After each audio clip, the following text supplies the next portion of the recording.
Okay, right now we have 10 minutes for the Q&A. So before the Q&A, may I invite Lillian to have some announcement? Just a very short announcement. If you want to receive ANWS news, can you leave your email here? Thank you. Right now we just have 10 minutes, so we will open the discussion. Yeah. Very good. Thank you. Thank you very much for all your presentations. I'm interested in Cambodia, and I think maybe Garden of Hope was working in Cambodia. And can you talk a little about the law in Cambodia for battered women and what sort of funding is available? Cambodia. I'm from Malaysia, not Cambodia. So there's no one here from Cambodia. No, not. So Garden of Hope. Yeah. Garden Okay, of I Hope is know Cambodia. you say Oh, there is. Oh, okay. Yeah. So you're looking at me. Yes, so the Garden of Hope set up a shelter in Cambodia in 2006. It's still going. I'm not very familiar with the law and the situation there, but as far as the services we provide, the Garden of Hope shelter there has about 20 beds, and they service young victims of human trafficking. So that's the main problem there with young women being trafficked. But as far as the law, I'm not sure. Sorry.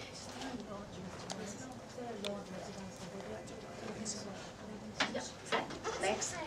Thank you again for the presentation. I found it all very interesting. I had a question. I just was wondering, how would you suggest that we, as citizens of wherever we come from, can advocate for those worldwide who find themselves afflicted by the domestic violence? How can we get involved in the movement?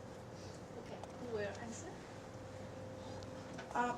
Maybe first Margaret and then I. Okay, how do we advocate? How can we? I mean, I think first of all we need to learn the signs of abuse. I think many young women are actually involved in dating violence, and so for us to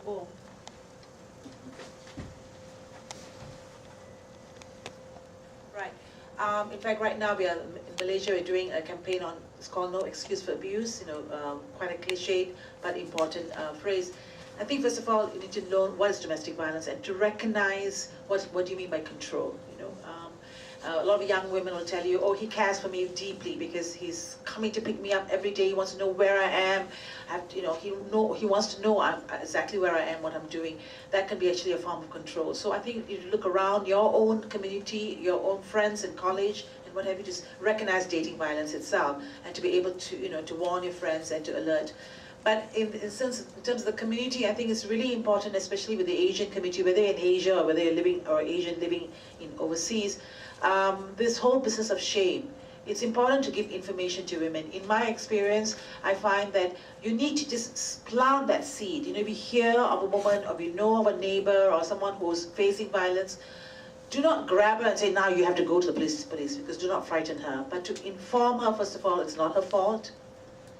There is help out there, but there are people who will listen to you and leave it be, because there are women who turn up 5 years later carrying that little piece of paper that you gave them. So I think you need to be able to, to reach out to women to say they are not alone and it's not their fault.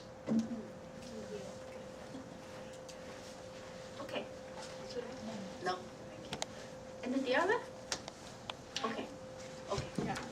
As an indigenous youth, it's very grateful to see that there has been a lot of work devoted for indigenous people.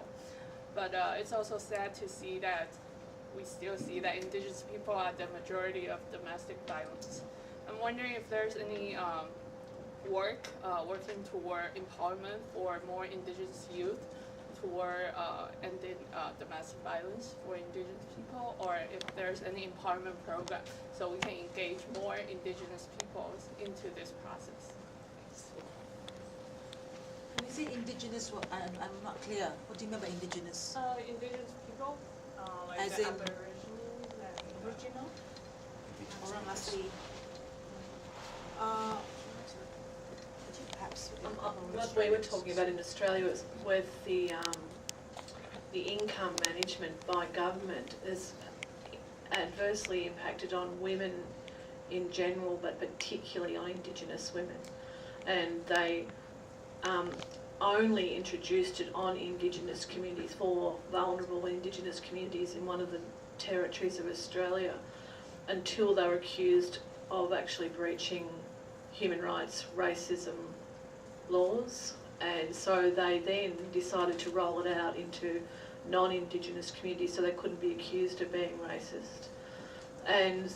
But that they rolled it out into other vulnerable socioeconomic regional centres with high levels of Indigenous communities, but also to protect themselves. They also said women experiencing domestic violence could have their income managed as well. So it's not an empowering policy at all, and it goes against the whole principles of self-determination and empowerment from the community, you know, grassroots. So it's a terrible intervention that Australia has been doing on that level, the opposite to what ought to happen.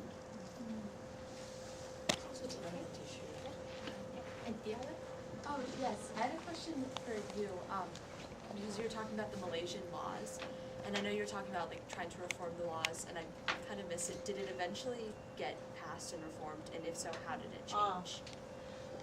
The law did get passed. I mean, that took 11 years after the protests. Now we're in the middle of monitoring how the law works. So there were some amendments. For example, there was no psychological violence.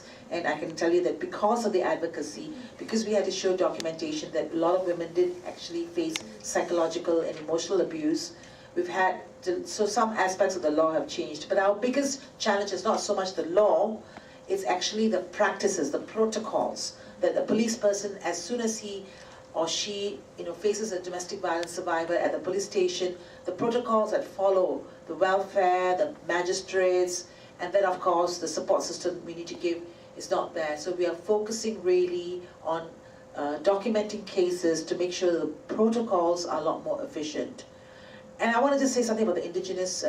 I think, you know, this is why it's important. Post-2015 development agenda is going to be very important, because we need to look at the development agenda for women, the socioeconomic status of women, you know, because Indigenous communities are within a larger context of very poor development. There's no, for example, in Malaysia, there were quite a number of rapes in a small Indigenous community by timber loggers. You know, they went into the jungles. They raped the land, they raped the women, you know.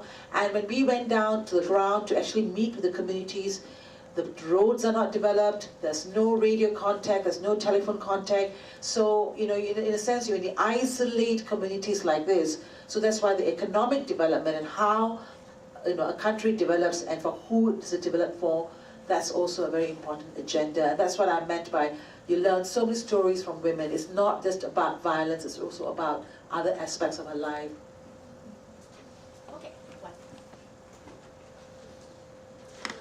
I'm from the Philippines. My question is to all this. Yeah, my question is addressed to all the speakers. In your advocacy on domestic violence, did you ever target men also as to be one of the advocates on domestic violence issues? And if you did, how did the advocacy impact men actions? Okay. Who? I'm coming. I'm the only man. Okay. The responsibility falls on me. Yes, there are some organisations in Taiwan that provide services for men, usually the perpetrators of violence. We find in Taiwan around 70% of victims of domestic violence are women, 10%, 20% are children, and 10% are men. So some men are victims, but most are the perpetrators. As far as services that we provide, the Garden of Hope runs a campaign called the V-Men campaign. We have vagina monologues, we have V-Day, we're involved in the 1 Billion Rising campaign. The scarves that you're wearing, you might be confused why you're wearing these. This is our symbol for the 1 Billion Rising campaign. This is a Taiwanese pattern, floral pattern, and the red is for women. And we also have pink scarves for girls. That's for International Day of the Girl Child. And we also have purple scarves for men. So the purple floral scarves are for our The Men campaign. And last year we organised a charity run, a short 3-kilometre run, and we encouraged men to put on high heels to walk in women's shoes, step in to walk in their shoes. Walk a mile in her shoes. Yeah, we didn't walk a mile, we walked like 50 metres. But, yeah, the point is not to wear high heel shoes, because that might or might not be a good thing, but it's to put yourselves into the shoes of women, and put yourselves into their position. And we involved local sports stars, basketball, baseball players, runners as well, and other celebrities. So try to raise awareness of the violence issue with the male population as well, because that's very important. So yeah, that's what we do. Australia has a fairly recent sort of history of engaging men around violence prevention work and gender equity work. One of the things that we try and focus on is not just about raising awareness, but actually working to change attitudes and values that support gender inequality that ultimately leads to violence against women and children. So we've got our sort of White Ribbon Day campaign, which is sort of one of the areas in which government's invested very, very heavily. We have a national White Ribbon campaign, and that encourages local action, not just on hopefully one day of the year, but also much more broadly. But the programs themselves, unfortunately, probably awareness raising is one aspect of what needs to happen, but there's probably a lot more that we can do and that men can do to engage around broader issues of gender equality. I think that awareness raising on White Ribbon Day is a useful initiative, but not perhaps the end game, I think. Yeah.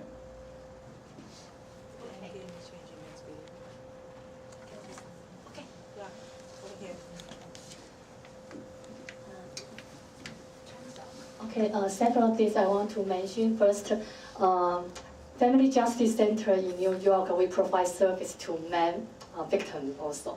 Another thing is if men abuser, they get involved in a criminal case, they are mandatory to see individual counseling.